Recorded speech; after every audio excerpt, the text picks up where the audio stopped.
Sending inventory to ShipBob involves a few straightforward steps to ensure your products are properly received and processed. Here's how to do it. Create a ShipBob account. Sign up for an account on the ShipBob website and complete the onboarding process, including integrating your e-commerce store.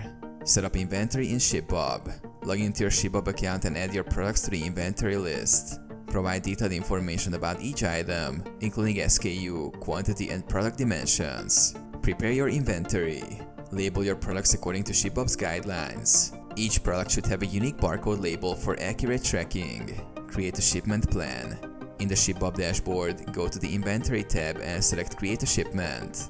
Specify the items and quantities you are sending. ShipBob will provide you with shipping instructions and a shipping label if necessary. Pack your products. Pack your products securely to prevent damage during transit. Use 30 boxes and ensure items are well protected. Ship to ShipBob.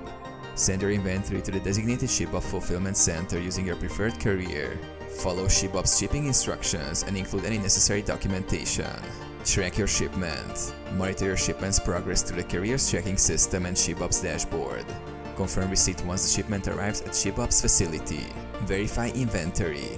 After ShipBob receives your inventory, they will update your stock levels. Check your ShipBob account to ensure all items are accounted for and correctly listed.